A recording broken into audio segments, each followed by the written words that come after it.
these cost service are always done on the budget year. But wasn't it a not to exceed number, so if he can use that information, he will? The way I kinda took his proposal, it wasn't to exceed that.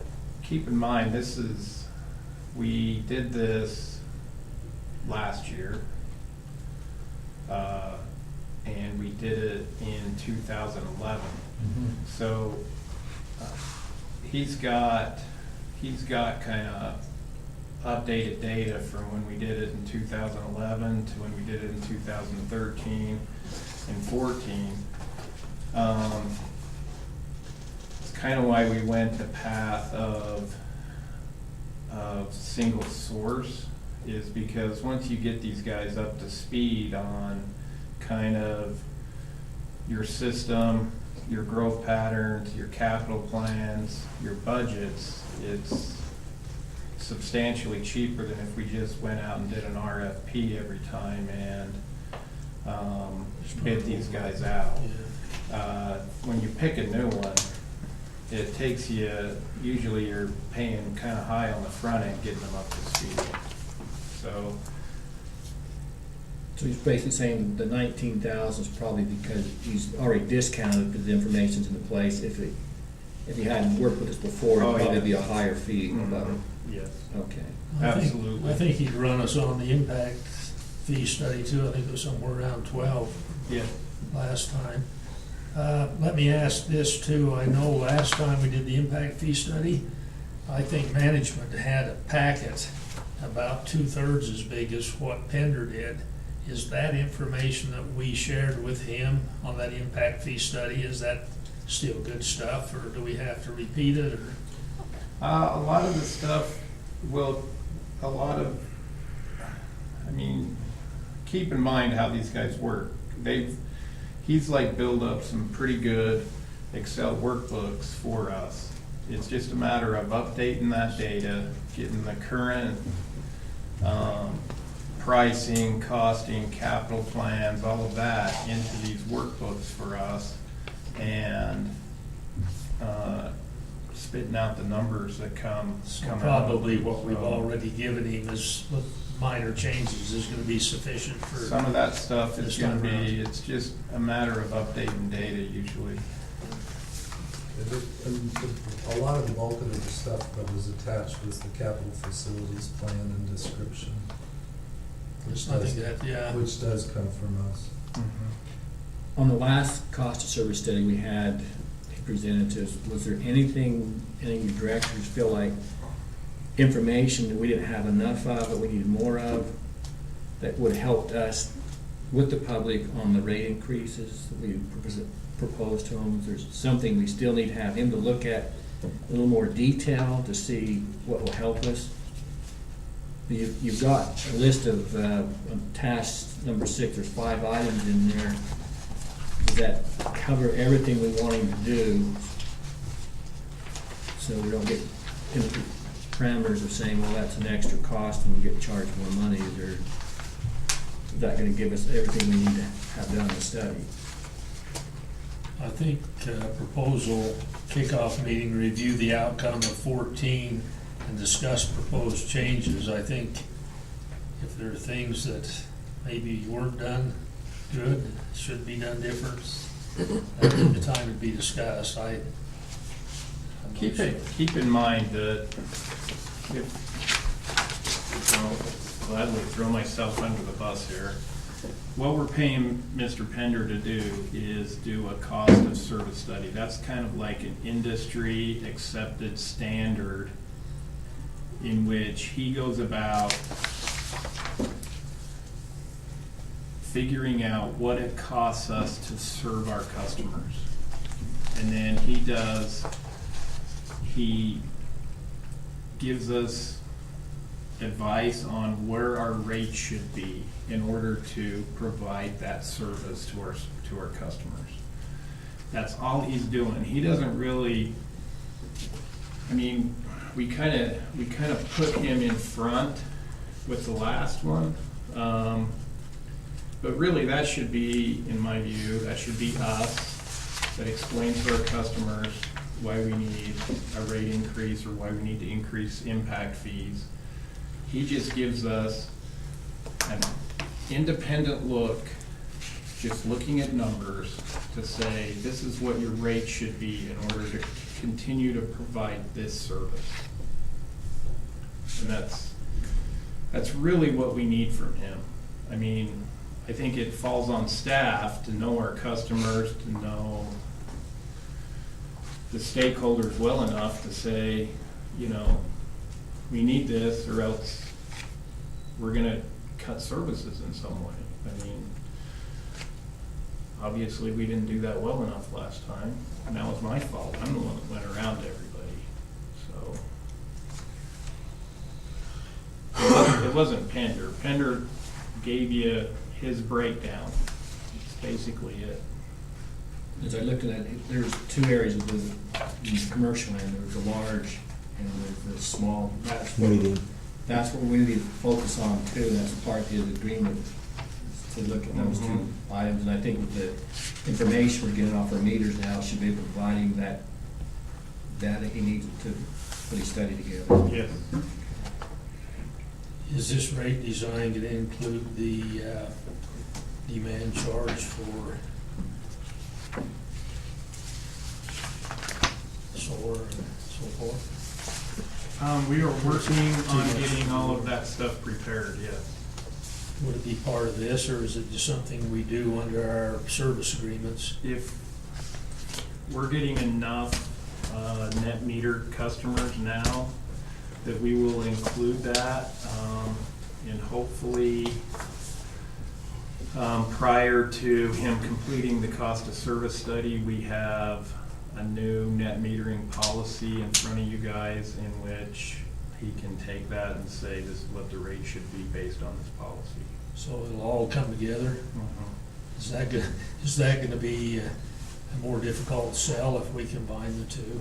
Because I know there's really not enough net metering customers, but around the rest of the world, it's quite a topic, as you mentioned, and we know. If we include Clearly a that- topic in Utah, came up in one of the debates yesterday, so. Oh, it did? Is that gonna make it a hard sell for our rate design on the other areas, or do you think it's just as well to combine them all together? They're all our customers. Yeah, I same. hate to exclude anyone, Yeah, so. okay. That's- Any other discussion on the motion? Okay, all those in favor say aye.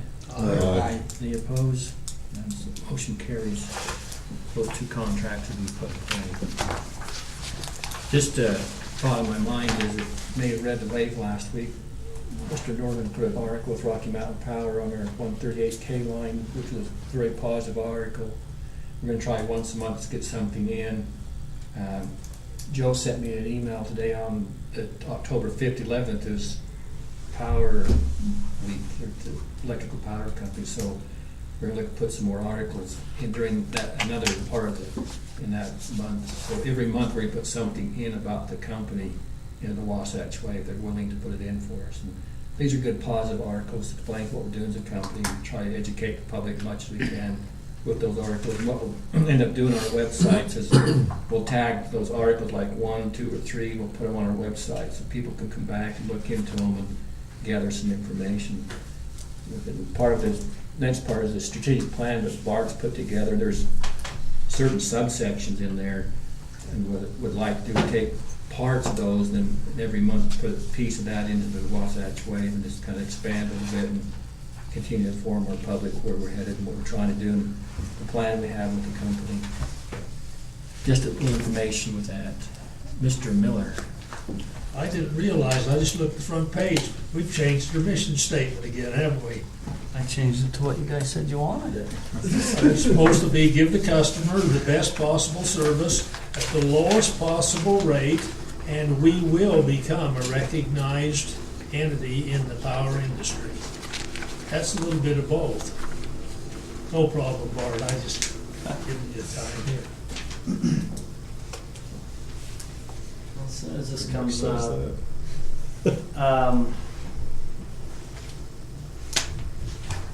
most of this you've seen before, and we've updated the language in it. and I have spent a lot of time drawing on the verbiage. This is, putting that together as staff and plug through this. It is what it is. We can change it. We can make any adjustments we feel we need to make. I'm not, I don't take offense on anything that I ever do. So, I don't want to say we will become, that's kind of assuming you're not there yet. Who says we're not already there? Well, I was drawn from memory, and you know how my memory is, so it's not good. we had a meeting for everybody on the board's knowledge back 3-4 months ago with the executive committee. We started to address this after the rate case failed.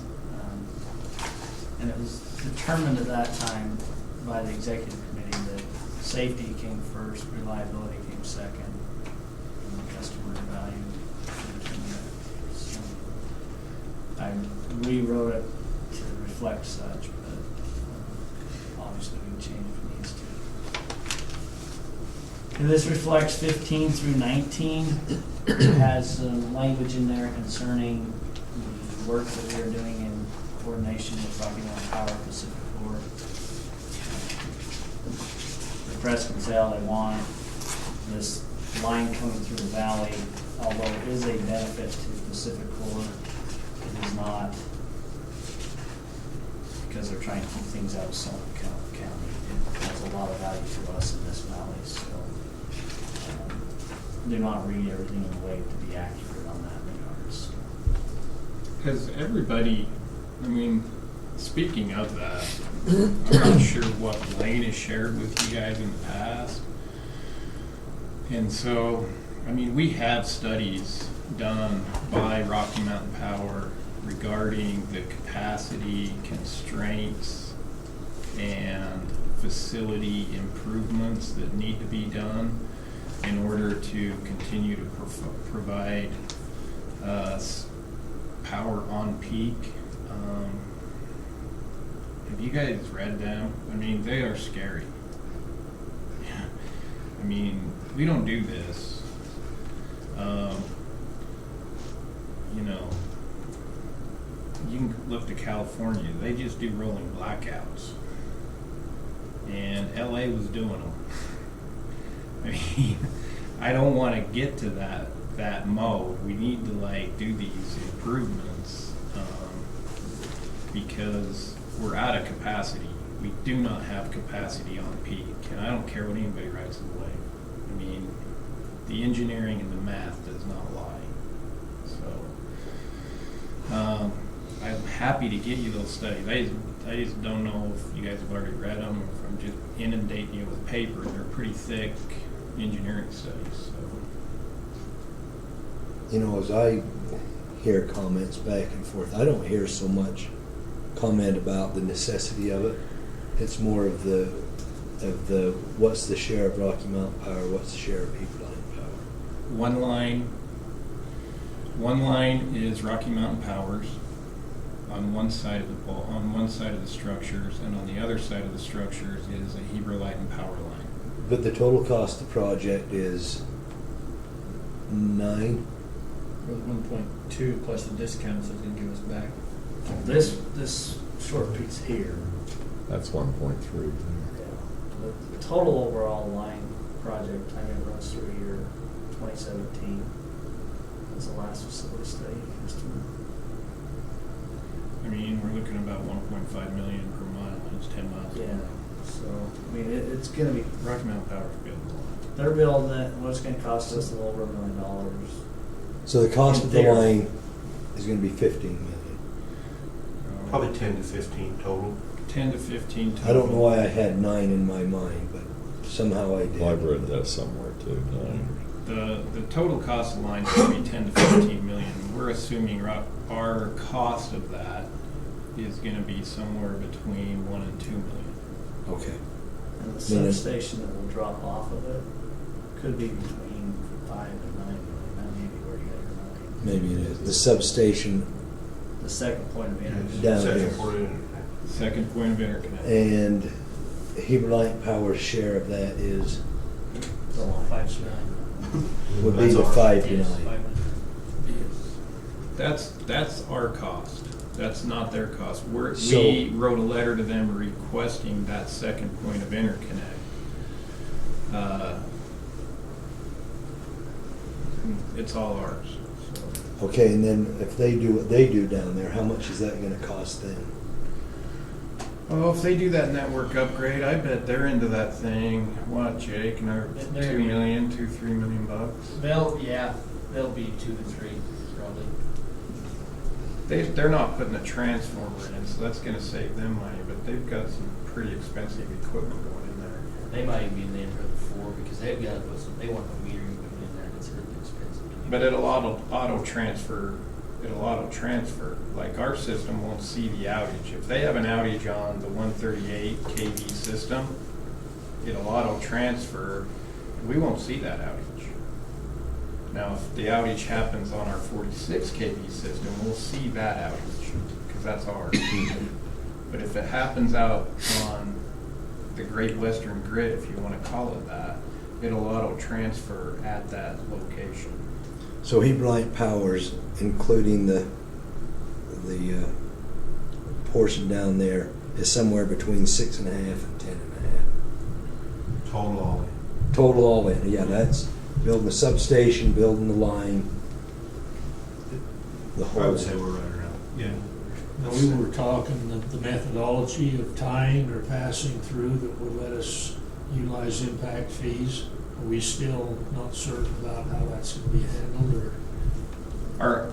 Our load right now, and let's say our load in 2017 is 40 megawatts, okay? Then all the capacity in that substation up to 40 megawatts is gonna be rate-based. Everything that we build in excess capacity at that substation will be paid for by impact fees. Is eligible for Or impact. is eligible for impact fees. Okay, I'd gathered in conversation with someone that it depended on how we hooked in or how we tied, whether they come in and out or whether we tap. You may have been talking about the actual cost to us for dropping that line in. If the method that they used. Yeah, because if they were just running a line and we said, hey, tap off and give us a little energy, That maybe was. then we would have to pay for that tap off. But if they're gonna actually drop in and upgrade their system as a result, they pay that whole jump in. And they just tie into our bus. That could be more impact fee related, or not necessarily. No. You say drop in, what does that mean? Think of a water line. If you live on the end of the street, the city can run that line the rest of the way out to you, but you're gonna pay for that, right? But if the city already has a line running past your house to pick up another subdivision, you can just tap in right there and pull the water off that you need. Same kind of deal. If the line was just shooting by, they would, and all we wanted was just to take a drop off it. It's like us living at the end of that street and having to pay for that, whatever cost it is to get to where the city's last point of connection is. So there's no difference between the tap in and the, Not as far as us getting the water. Drop in. The difference would be is who pays for the cost of bringing it that extra distance. Okay. So, Well, and if we go back to the franchise agreements, the county probably wouldn't have permitted 2 lines there. I mean, that was the position, or that was the theory behind the franchise agreements, that we cooperate with each other and bring that one big line in. And so, And that's what came out of the regional study in which Wasatch, Summit County, everybody participated with Rocky Mountain Power in, is consolidate your facilities, do 1 line instead of 2. It's what all stakeholders want throughout the whole project, going clear to Wyoming. On the second point of interconnection, which is the big number, we're not committed to that by doing the power line, or are we? We can't do that We without- can't get that second point of interconnect without the line. But we don't have to build that substation today or when the line goes through, or do we? Before 2023 we do. Before 2023, because that's when we're completely saturated on capacity at our current point of interconnect. Okay. There's benefits economically for us to build that substation at the time that line is being built. Because a lot of what we'd be looking at, the Pacific Board's involvement's gonna be on it. They will shoulder that burden much more if it's a full big project at that time frame. But if we split it off into two projects, they may be looking at us saying, hey, you're at the end of the street, you're gonna carry it this far. So, I mean, it's in everybody's benefit at this time. We are not required to build a substation when the line goes in, but we would be foolish Not to build it. not to build it at that time. Because, and when I say foolish, I'm talking speculative. You could be talking $1.5 million, $2 million, somewhere in that range. In addition By to delaying, so. Or by not having the plan ready, this is where the substation's gonna be, this is where we're gonna take the takeoffs. Then the line gets built according to that plan. And all of your structures are in place where you need them. And it's just the right way to do it. So, Where's the second connect gonna be? right down by our operations area. Okay. Capital Village. No, just directly behind the power plant. when we To get the west. to the end, I'd like to have an executive session to talk about that, and we can explain it, or the reason for the executive session. Anyways, you will see this kind of language placed in because it is critical to our system to have these two big projects floating through. Just like with previous ones, there is an assessment of our strengths and our risks.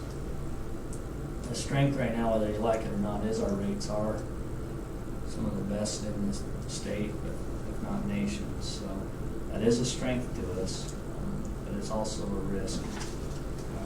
Our workforce is a risk. We are getting older. We also have movements as of late that, meetings during this year, that has threatened a few employees, so we're still managing that.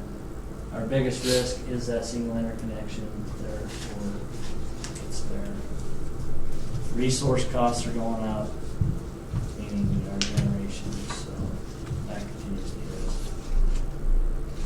We'll need our safety, security, our human resources, language about distribution, operations, capacity, well. Add a different generator picture in there, in case they didn't like it, because we no longer have that iron on site, so swap to that. We don't have that iron. What did you listen to? Just these pictures of generators. Oh, We can easily change that. Updated this resource profile. It's not coming in very clearly on the screen, but just to kind of show where we're currently at with our resources. Talk a little bit about substations, our IT systems, customer service efforts, and where we're at financially.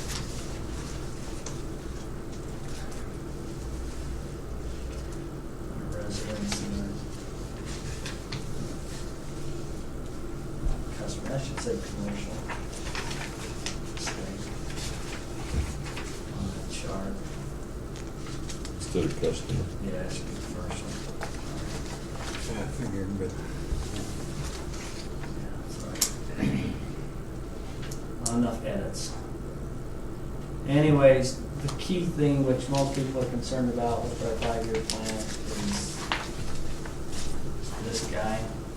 I have updated it based on continuing discussions among staff and items that arise. So what you're seeing in your hands is the most recent version as of 3 hours ago.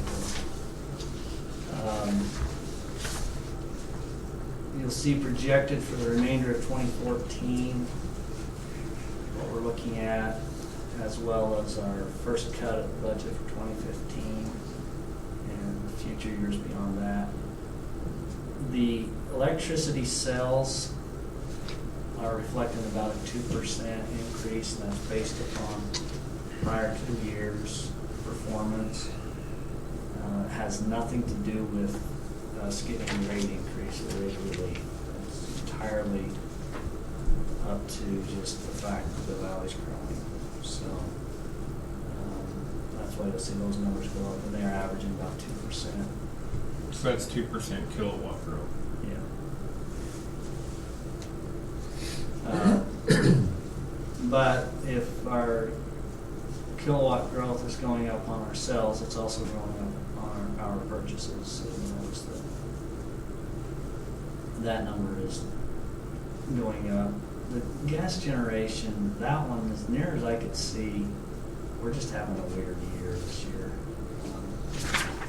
That's why you'll see that it takes a dip, but that's something I gotta work closer with Emily and Jason on before we actually go full budget cycle. This is just more of a 5-year planning tool that we use.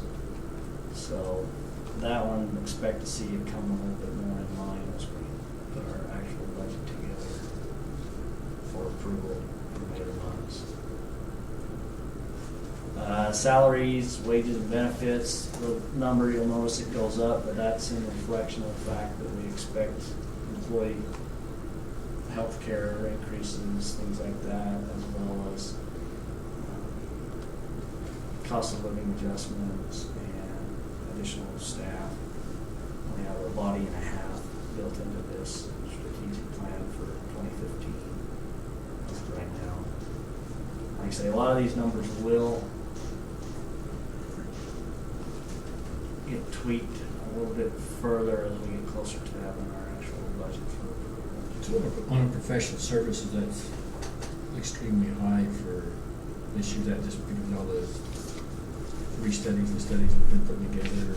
Yeah, and I mean I looked at part of it is in past years, some of the professional services have been just put into that account. Like a tree trimming service, it's been put in there in the past. I don't believe in that. That's a maintenance expense. It should be reflected in maintenance. So thus you'll see that items like the maintenance of communications has gone up significantly as compared to this year. So, but in looking at what consultants will be looking at having on board next year, it can't be bucketed in maintenance or another category. It's about 57 grand is what I have. I presented to the audit committee last Monday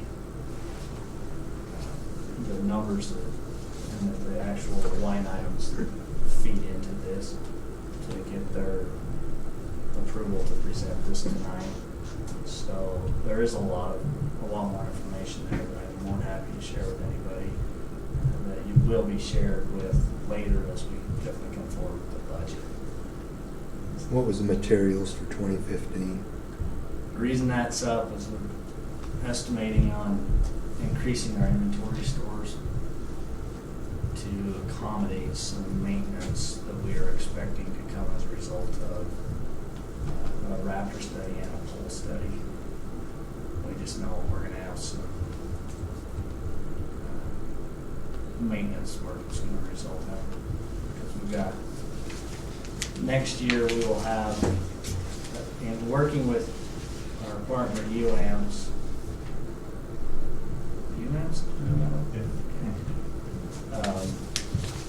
we're going to have our system studied for raptor protection to make sure that we're not killing birds unnecessarily or our equipment won't.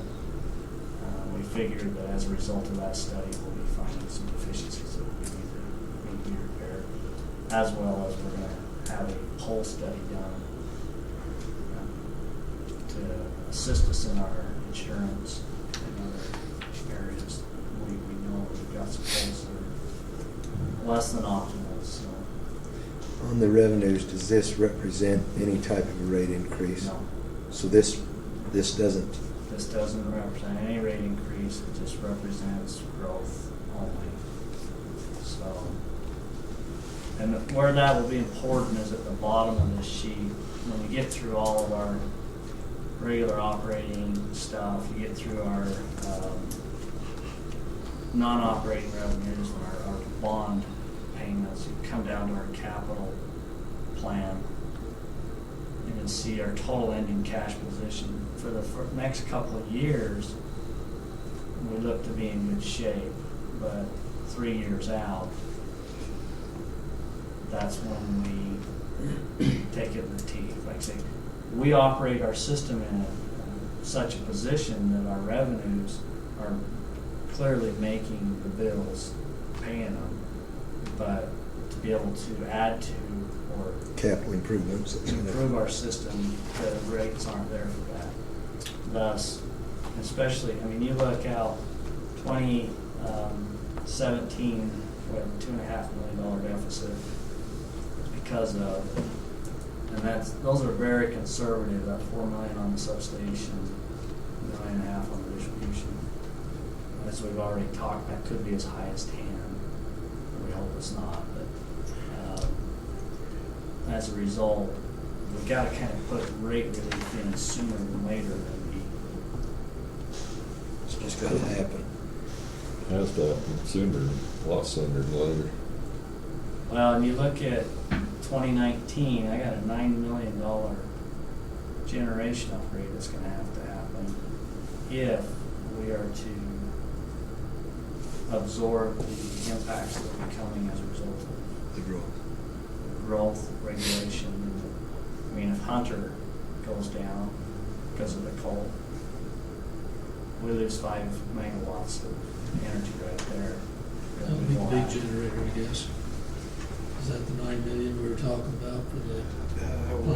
That's kind of where we're putting in that bigger piece of iron, or something.